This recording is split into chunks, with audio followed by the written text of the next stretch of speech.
Yo, welcome back to Dolphins United, the platform for Dolphins, you heard. All right, we back in the house. I want to go ahead and do this video, drop this video for y'all real quick. We're going to recap last couple picks of the draft. Then we're going to go ahead and talk about the expectations placed on this team by the media and placed on Tua specifically. All right, so we'll get into that in a second. But first, let's go and recap the last day of the draft. Day 3, we have not done that yet. All right, so in the 7th round, at the beginning of the 7th round, we did not have any picks in the 5th because we traded it. We didn't have any in the 6th. We started off in the 7th round. I think it was pick 231. We ended up picking up Larnell Coleman. All right, Larnell Coleman is a offensive tackle from UMass. Big, massive dude. All right, about 6'6". The dude, we don't know. All right, 7th round picks. Camp bodies, practice squad players for the most part. I mean, it's not that you can't find Hall of Fame talent in the later rounds. I do plan on doing a video on that, talking about undrafted free agents and how some of them have gone on to have Hall of Fame careers. So the draft isn't the end-all be-all for finding talent, all right? We did pick up 4 guys. We didn't pick up a whole bunch of guys because we got a lot of people on this team right now, and not everybody's already going to make it. So we only picked up 4 guys. I wish there were a couple guys we did get, but we got swindled out of it. It's cool. It is what it is. But Larnell Coleman is here on the team now. All right, he has a chance to make it because, as we know, we don't just draft undrafted free agents or get undrafted free agents for them not to make the team. We always have 1 or 2 that do make the team. Now, it's usually like 9 or 10 that are coming on. This time it's 4, so we're probably going to see only 1 of them make it realistically, rather than 2 or 3. So if that, all right, because the numbers are so small this year compared to other years. But he has a chance to make the squad. Don't know if it's going to be at center or guard or at tackle as a backup. Probably not a starter, but probably as a backup. We don't know. He said he has been snapping since he left school to just get acclimated with that, to see if that's something that, you know, he might be asked to do. So he's trying to work on that now. Very athletic, played basketball all 4 years. So he's got that going for him. So maybe, you know, unlike Robert Hunt with the big gut and the big weight, maybe he'll be able to pull a little bit better. And he knows how to use his body, things like that for leverage, being that he has a basketball background, and then also hands. Hand and eye coordination in basketball is very key. So maybe that helps him out. Unpolished guy. So we'll see exactly what happens with that. The next pick, I really do like. All right, that was 244. We ended up getting Jared Dokes, okay? Running back from Cincinnati. Really love this pick. Once again, 7th round. You don't know what's going to happen. We did get Gaskin in the 7th round. In the 7th round a few years back. He turned out to be our starter last year over everybody else that we had picked up in free agency, okay? So these guys can come in and make a difference. Maybe, you know, they didn't end up getting a running back because they felt like, hey, the offensive line has a lot to do with it. We'll build the line and then we'll get a running back next year. Maybe that's what it is. I did hear that they were trying to trade back up into the 1st round, go ahead of Pittsburgh to try and get Derrick Henry clone, to try and get Najee Harris. But it did not materialize, so, you know, they didn't end up getting him. And then, of course, Denver jumped them to get Williams. So it is what it is. We do have Dokes now on the team. If I could give you a comparison to Dokes from what I saw looking at tape, I would say he's a slower Ronnie Brown. Ran a 4.51 or 4.57. Those 2 numbers have been thrown out at me. I watched his YouTube Pro Day. He put it out himself, so maybe the numbers are a little skewed now, Dokes. Maybe, you know, you wanted to say, hey, you know, I'm a little faster than what I timed, and you put 4.51. I don't know. He put 4.51. I've also heard 4.57. Take it for what you will. He's a 4.5 guy. A little slower Ronnie Brown. Ronnie Brown was a 4.4 guy, mid 4.4s or low 4.4s. I think he actually ran a 4.40, if I'm not mistaken. That was his official time, Ronnie Brown. 6 feet. 230, powerful guy. He's not a guy that's looking to juke you at all. When he hits the hole, he's looking to punish people. Pause. All right? Pause on that. But he's looking to punish people. All right? So that's what he does.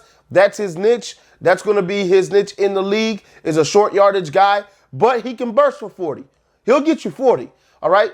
That's it. After about 40 yards, if he has to go for a 60-yard touchdown at about the 15-yard line, he's running out of gas. I've seen him get caught on his highlights. But for 40 yards, if it's 40 or less, he'll get you to the end zone. All right, so he's a short run guy. He's more of a, if you're using a baseball analogy, he's more of a two-hit guy or a two-run guy rather than a home run hitter. All right, he might get 2 runs. All right, that's the type of guy he is. Okay, so good for 40 and in as far as making it to the end zone. Anything after that, we'll see if he can get a little faster than where he's at now. But he's not that fast a guy. But he is definitely a bruiser back, and that's what we needed. We didn't need a scat back. We have those. We needed another bruiser. We do have Malcolm Brown, I believe. That's the guy that will be starting as the power back. All right, now the NFL has moved over to, rather than having a guy that does it all, like a Saquon Barkley or Adrian Peterson back in the day, or what other great running, Derrick Henry, for example. Even Derrick Henry, he gets spelled every now and then for a scat back. But rather than having a all-in-one, you have the power back position, and then you have the elusive back, scat back, third down back position. And then you play it like that. So whatever you need for whatever time you need it on the field, you use a certain back for that situation, unless you're trying to disguise some things, all right? And then at that point, you will put other guys in to confuse the defense and use that to your advantage. But overall, you have a power back, and then you have your smaller back that can receive or that can, make guys miss, things like that. So being that that's the case we're going to be in, Malcolm Brown, you can expect him to be power back number 1 or power back RB1, and then Myles Gaskin's going in to be scat back RB1. And then we'll just go that route with it. And then, of course, they'll have a backup for Malcolm Brown, and then they'll have a backup in Ahmed for Gaskin. And then we go that route unless somebody else elevates above that. Okay, so that's what we have with that. Love those picks for what they're worth. Okay, it wasn't much other guys that they could have gotten really, except for Dylan Moses, who I'm not sure why they didn't pick up. Jacksonville ended up getting him on a steal after the fact. He still should have been drafted by us, in my opinion, but hey, I guess because of the injury and knowing that he's going to be on the pup list, they didn't want to take that chance. Probably going to be out for the rest of for this whole next year, and then pretty much have a redshirt rookie year. They didn't want to take that chance. I would have, but hey, it is what it is. I give both picks, all right, together, because I don't really know those guys like that. I give the 7th round a C+. Overall grade, I'm going to give us an A-, all right, in an overall grade, all right, A-, B+, in that range. I think we had an excellent draft. It was a better draft to me overall than last year, but last year's draft, players-wise, made more sense all the way through. Okay, so we'll see what happens. I loved especially the first round more than I loved last year's first round, even though Tua was in the first round. The other 2 picks were a little but I love this first round and for the talent we have and for the explosive playmaking we have. Now, moving on. Been hearing a lot of stuff, all right? NFL Network, ESPN, they've been talking. The Herd, Undisputed, First Take, they've all been talking about the Miami Dolphins, how we had a great draft, how we're Pro Bowl ready now, how we should be winning 10-plus games, going to the playoffs, winning the game in the playoffs, so on and so forth. Guess what that means? Tua, you are now on the clock. Look, all right, I'm a big Tua guy. Been called a Tua hater, which is very funny to me in the comments, all right? It's very funny to me.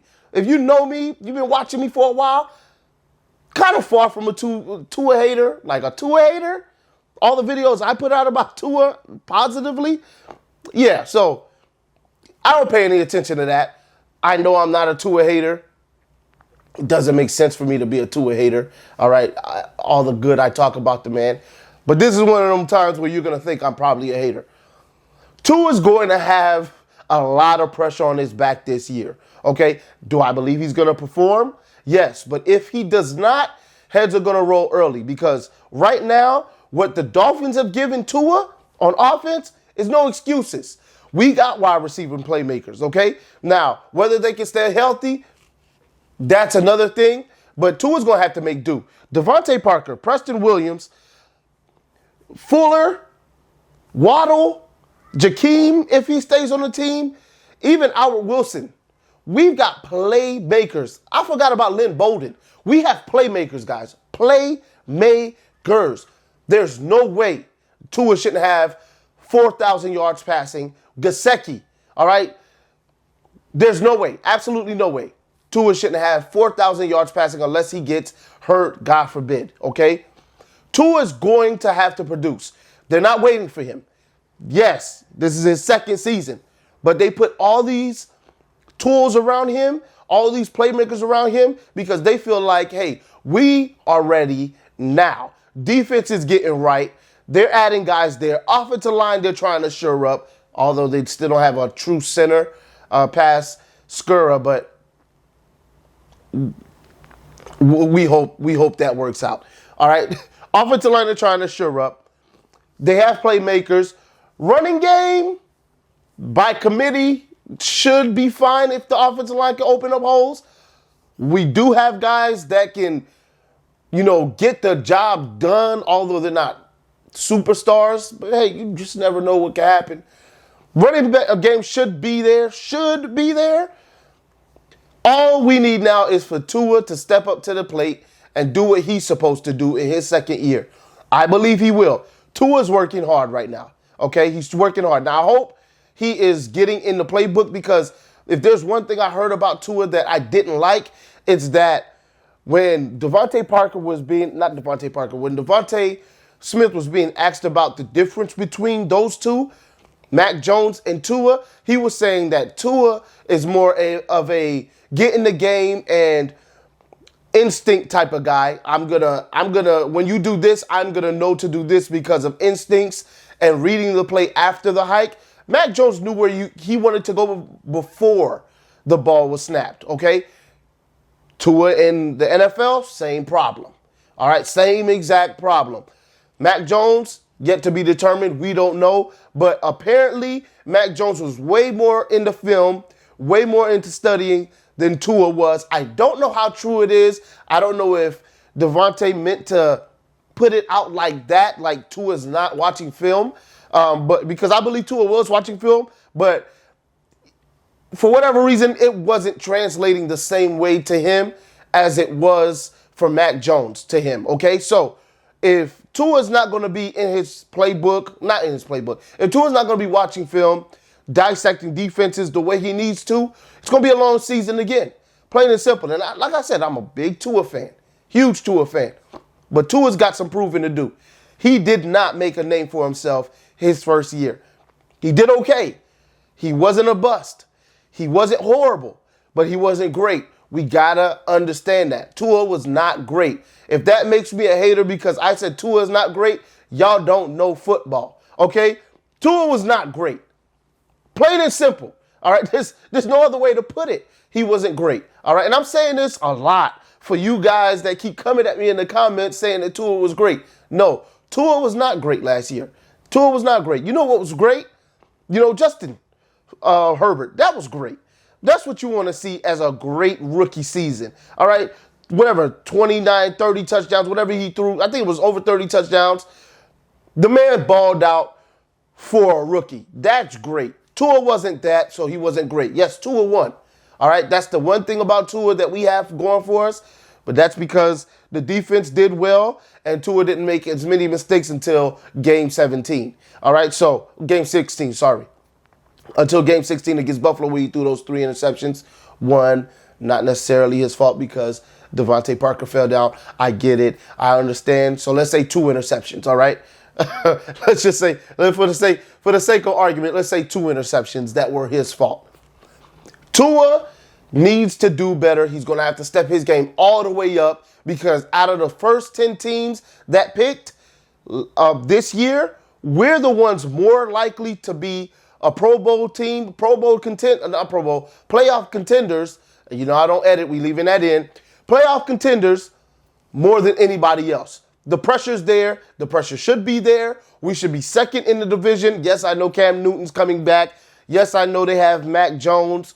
Yes, and I'm talking about the Patriots. Yes, I know Zach Wilson is over here with the Jets. They ain't scaring of me. The only team I'm worried about is them doggone Buffalo Bills, who we owe a butt whooping to.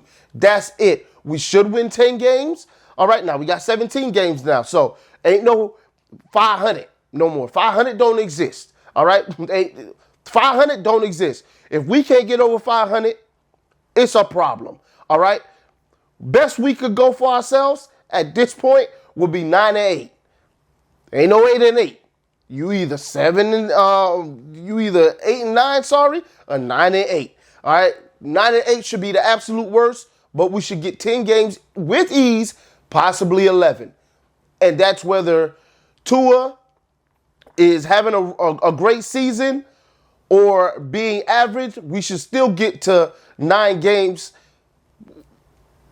just off the fact that we have a good defense and we're very well coached. All right. But now if Tua can take his game to the next level, we should be able to win 11 games minimum. We should be able to go 11-6. That's the absolute minimum at this point. 11-6 with Tua in there, and that should be able to make the playoffs as well as a 6, 7 seed at worst. All right. So Tua, you're on the clock. You ain't got much time left. I believe Tua has another year or 2 because next year we have the San Francisco pick, but that's it in the first round. Year after that, and that's assuming that we don't go after Deshaun Watson. We don't know what the case is going to be with that, but that's to be determined. And then in 2023, we got 2 first-round picks again, so we're going to be able to do what we need to do to move up in the draft if we are in the teens, or if we suck that bad just to be able to get another quarterback in there. There'll be another great quarterback coming out at some point. So we'll get our quarterback, and then we're going to move on from Tua. Tua doesn't have 7 years like Tannehill did. No way, no how. I told y'all that before. I'm telling you that again. Tua's got about a year and a half to get it right. I believe he will once again, but we will see. All right? Tua is on the clock. I hope y'all ready for the season. I hope y'all ready for OTAs, mini camps. I'm ready for that. Of course, I'll put out videos regarding that stuff. And of course, we got a lot of things coming for the channel. So like, comment, subscribe. I'll holler at y'all in the next one. You know what it is. Fins up till we die. See y'all later.